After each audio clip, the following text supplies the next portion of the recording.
Alors, je suis Magali, je suis maman d'un petit Calou qui est atteint d'un déficit en gluten. Je suis également présidente de l'association de cette maladie qui a vu le jour en 2017.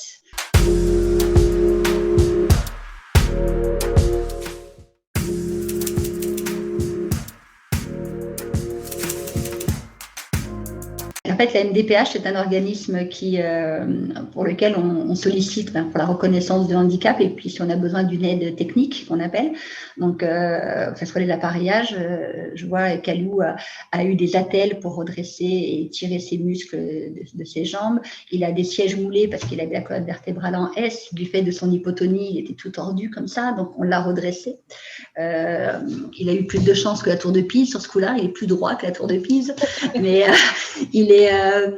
on a vraiment bien rattrapé puisqu'il n'a plus que 6% de scoliose, donc c'est rien du tout.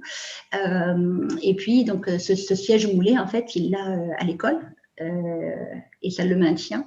Alors, dans un premier temps, c'était fait pour le maintenir et lui libérer de l'énergie pour qu'il puisse se concentrer sur les apprentissages. Donc, il n'avait pas à se soucier de sa posture, ni de son maintien ou de ses tremblements, puisque le siège l'enveloppait et donc contrôlait tout ça. Et donc tout ça, on doit faire des demandes à la MDPH et à la sécurité sociale et tout ça, et qui valide ou pas l'intérêt d'avoir un tel appareillage, comme si on le faisait par plaisir. Et puis voilà, ça a été de même on a eu un vélo adapté, donc c'est un gros tricycle. Pareil, voilà, il faut demander une aide au financement.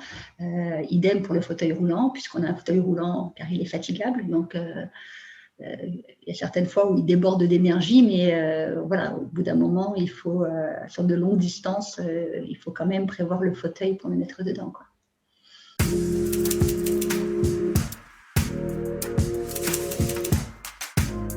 Il y a des complications administratives qui en plus sont une charge pour nous. Par exemple, j'ai fait mon renouvellement à la MDPH pour la reconnaissance de handicap et les prises en charge de mon gamin, donc l'ULIS et puis l'IME. Et puis, donc, je l'ai fait en octobre 2019. J'ai reçu un courrier en novembre 2019 qui me disait « Votre dossier est complet ». Formidable, j'ai bien travaillé, mais il faudrait nous joindre quand même le GVASCO. Ah, bon, finalement, il est complet, mais il ne l'est pas. Bref, on n'arrive pas à avoir le GVASCO, merci le Covid. On a eu le GVASCO au mois de juin. Donc, au mois de juin, on a le GVASCO et là, on apprend qu'il a besoin d'un ordinateur. Donc, j'envoie le GVASCO et comme c'est écrit pour moi dedans qu'il a besoin d'un ordinateur, je ne fais pas de demande particulière. Surtout que mon assistante sociale me dit, c'est pas la peine. Donc, je ne le fais pas. En octobre, donc les droits de mon gamin couraient jusqu'en novembre le 30 novembre 2020. En octobre, je reçois un appel de l'assistante sociale de la MDPH qui est adorable, qui me dit voilà, il passe en commission le 22. Donc le 22 octobre, il est passé en commission. J'apprends la semaine d'après ses droits, qu'il est toujours handicapé à 80%. Et oui, il n'y a pas eu de miracle dans l'année 2001, et la grande surprise, donc ces droits sont conservés à l'identique. Par contre, il y a différents départements, et donc le côté scolaire, ce n'est pas ce département-là qui s'en occupe. Donc c'est validé, il est toujours en situation de handicap, avec le même taux de reconnaissance, donc on est bon pour ça. Normalement, les droits auraient dû être prolongés. Sauf que la CAF, qui paye l'AEH, n'a pas reçu la notification. Et comme ils n'ont pas reçu la notification, ils m'ont coupé mes droits, les droits de mon enfant. Donc, on n'a pas touché l'AEH, et moi, je n'ai pas touché la PCH qu'il perçoit en parallèle. Donc, je n'ai pas touché ma partie de PCH. Par contre, j'emploie également avec cette PCH, il y a une partie qui est pour moi en tant qu'aidant familial, et il y a une partie qui est pour une intervenante qui vient chez moi, qui vient 50 heures par mois travailler chez moi. Donc, cette personne est venue travailler au mois de décembre gracieusement parce que je n'ai pas pu la payer. Là, on est le 13 janvier et elle n'a toujours pas été payée. Donc, elle est consignante, mais tout de même, j'ai envie de dire. Et en plus, la personne que j'emploie, c'est une personne qui est également en situation de handicap. Donc voilà, j'ai fait d'une pierre deux coups en me disant que je fournis un boulot à quelqu'un qui ne veut pas, que personne ne veut embaucher. La MDPH a fait leur travail, mais la CAF n'a pas été informée du travail qui a été fait, donc rupture de droit. Comment on vit ? Moi, j'ai un mari qui travaille. Mais les personnes qui n'ont pas de conjoint, c'est comment terrible. on...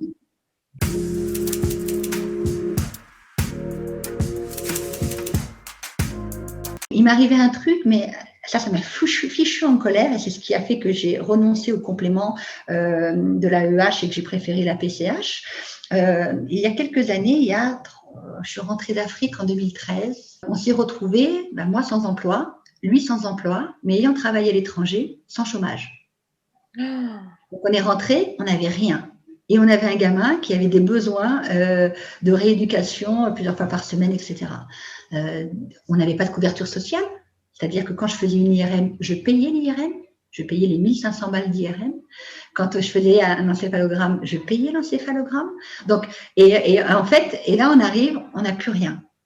Donc on nous dit, vous avez le droit au RSA. Donc on nous donne les RSA.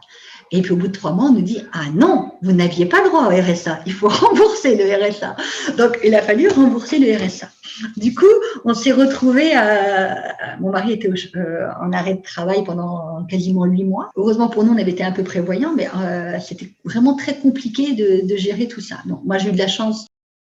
Il y a un ami, j'ai réussi à trouver un travail à domicile parce que mon enfant n'était pas pris en charge. Mon mari, lui, continuait à prospecter pour trouver du boulot. Et donc, il se déplaçait régulièrement pour aller à des entretiens à l'extérieur de là où nous vivons. Et du coup, il a fallu rembourser ça. Ils se sont trompés sur le quotient familial. Donc, pendant 2 ans, ils m'ont versé de l'argent, 200 € par mois, auquel je n'avais pas le droit. Quand ils s'en sont rendus compte au bout de 2 ans, ils m'ont demandé de rembourser. Donc, je devais 5 000 € à la CAF. Là-dessus, on établit un échéancier et on rembourse. Tous les mois, on remboursait.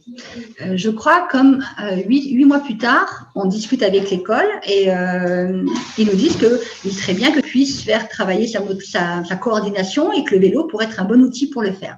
Donc, on demande une prise en charge pour un vélo adapté et on obtient de la MDPH un accord comme quoi on peut acheter ce vélo.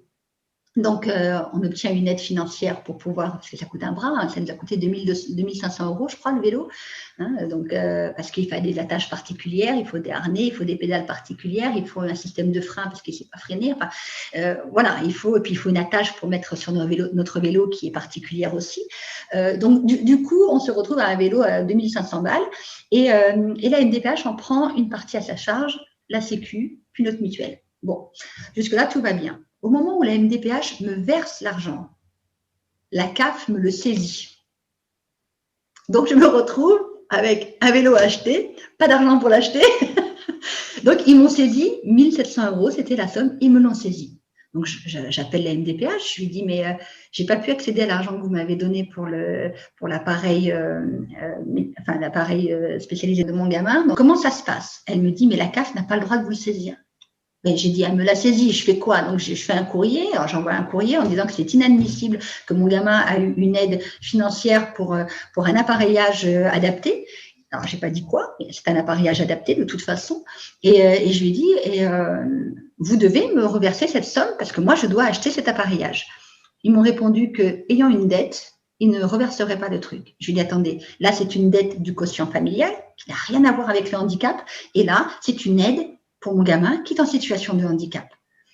Si, encore une fois, je n'avais pas honoré mes paiements, mais j'ai honoré l'échéancier tout au long, quoi. Et bien, ils m'ont piqué les 1700 balles, je n'ai pas pu les récupérer.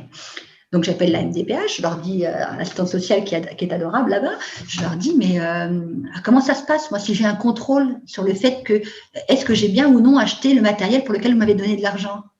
Elle me dit, ben, vous serez inquiété. J'ai dit, mais enfin, versez-le moi à moi, alors, l'argent, plutôt que de le verser à la CAF. Alors, heureusement, je n'ai pas été inquiétée. J'ai fait un dossier où j'ai expliqué mon cas à la MDPH, etc. Et il a fallu que j'attende 1 an supplémentaire pour pouvoir justifier d'une nouvelle prise en charge pour un appareil adapté. Enfin, c'est juste hallucinant. Moi, j'ai de la chance, je trouve. Encore une fois, je trouve souvent les gens disent, toi, tu as toujours beaucoup de chance si on t'écoute. Mais alors peut-être que je vois le bon côté des choses, mais j'ai une équipe autour de la MDPH qui est très à l'écoute. Voilà. Là, cette femme, elle a très bien compris. Je lui ai envoyé transférer les mails de la CAF, etc., pour montrer toute ma bonne foi.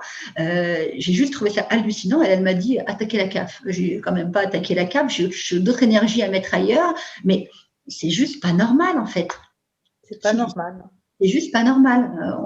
Là, si ça avait été un respirateur ou quoi à acheter, j'aurais pas pu l'acheter quand même.